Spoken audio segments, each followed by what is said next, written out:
ഭാവനെ, ഭാവനെ.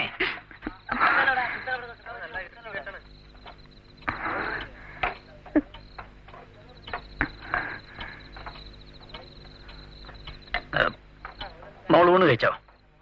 ഇല്ല, വിളമ്പിട്ട അച്ഛാ. എനിക്ക് വിശക്കുന്നില്ല. മോള് കഴിച്ചിട്ട് കിടന്നോ.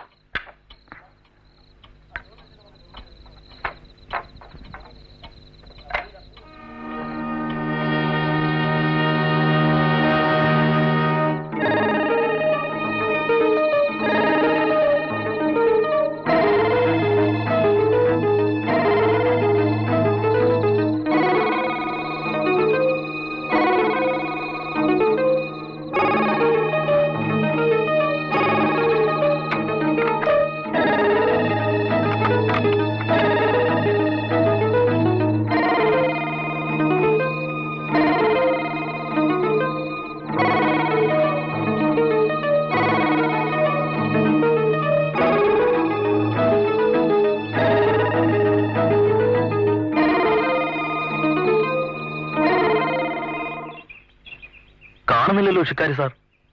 ഇനി അരമണിക്കൂറേ ഉള്ളൂ. വരും, വരാതിരിക്കില്ല.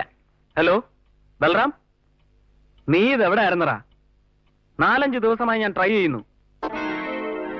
നമ്മുടെ മറ്റേ കുരുവിക്കുട്ടിയില്ലേ, അവളെ ഞാൻ താലി കെട്ടുന്നു. ഭാര്യയാക്കാനാ? മണ്ണാങ്കട്ടി വളച്ചിട്ട് ഒടിയുന്നില്ലടാ. 4 മണി കഴിഞ്ഞ് വിട്ടേക്കാം. വേണമെങ്കിൽ വന്ന് കൂട്ടിക്കൊണ്ട് വെക്കോ. ഓക്കെ.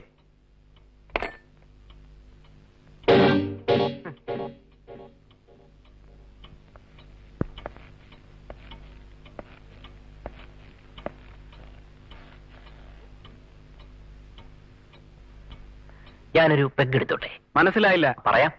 Please sit down.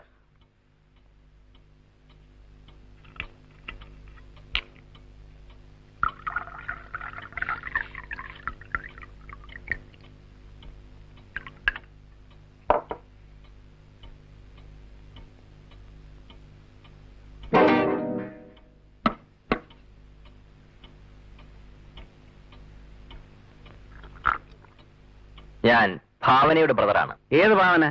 കെട്ടാൻ പോകുന്ന പെണ്ണിന്റെ പേര് പോലും അറിയില്ല. ഈ സുന്ദരിക്കുട്ടിയുടെ ബ്രദറാണെന്ന്. ഒന്നുകൂടി വ്യക്തമായി പറയാം. നിങ്ങളെ വളർത്തി വലുതാക്കിയ വലിയ മനുഷ്യനല്ലേ ശിക്കാരി, അദ്ദേഹത്തിന്റെ മകൾ ഭാവന. ശിക്കാരിയുടെ മകളോ? അത് പറഞ്ഞൂടെ?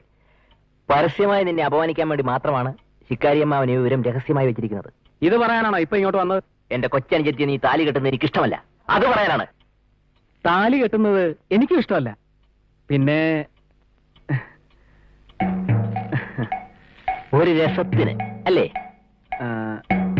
Yes yes exactly.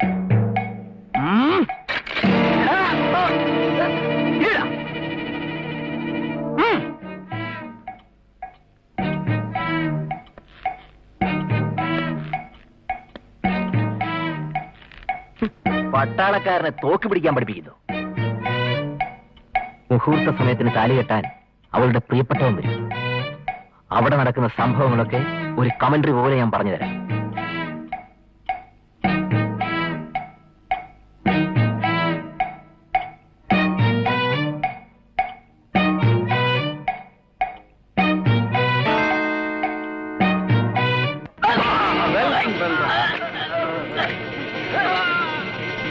എവനെ വിടരുത്, ഞാനിപ്പോ വന്നേക്കാം.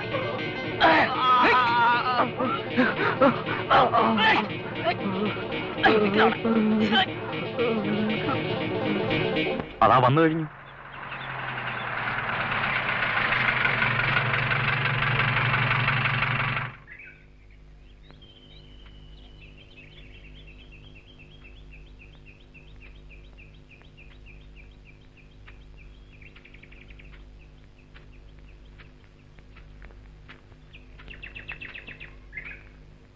ശിക്കാരിയുടെ മകളാണെന്നുള്ള വിവരം എന്തുകൊണ്ട് എന്നോട് പറഞ്ഞില്ല? കല്യാണ സ്ഥലത്ത് വെച്ചറിയുമ്പോ കൂടുതൽ സന്തോഷമായിരിക്കും എന്ന് കരുതി, അതുകൊണ്ടാ. വെറും ഒരു കല്യാണത്തിന് ഈ നാട്ടുകാരെ മുഴുവൻ എന്തിനാണ് വിളിച്ചു കൂട്ടിയത്? എല്ലാരും വീട്ടുകാരും സ്വന്തക്കാരും ഒക്കെയാ. വന്നാട്ടെ, വന്നാട്ടെ.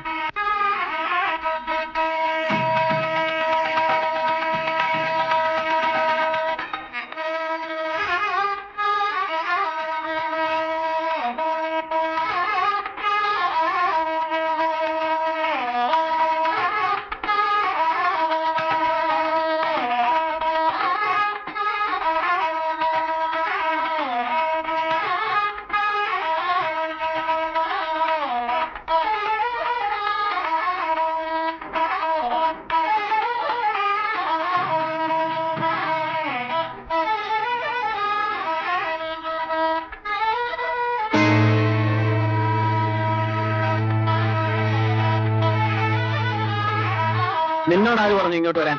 ഞാൻ ശിക്കാരിയുടെ മകളെ കല്യാണത്തിന് വന്നു. അങ്ങോട്ട് വരുമല്ലോ, ഇനി അങ്ങോട്ടില്ല.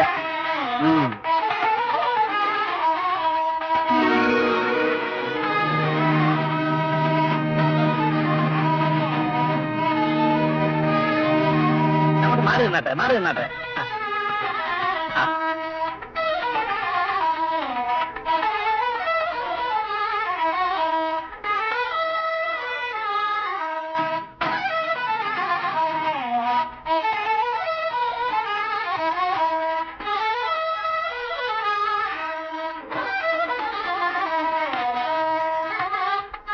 കരിമ പാവൻ ചേച്ചി കാണുന്നില്ല.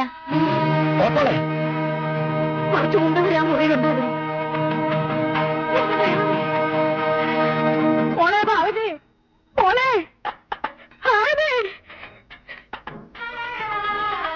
അവളെ കിട്ടുമെന്നും പറഞ്ഞ് വെറുതെ കുത്തിയിരുന്ന നാണം കരണ്ട. അവളുടെ കഴുത്തിൽ അവൾക്ക് ഇഷ്ടപ്പെട്ടവനിപ്പോ താലി കെട്ടിക്കാണും. രംഗമോനെ, മോനെ കാണുന്നില്ല. അമ്പലത്തിൽ പോയെന്ന അച്ഛന്റെ മകളും കൂടെ മനഃപൂർവ്വം എന്നെ കൊരം കളിപ്പിക്കാറോ അല്ലേ?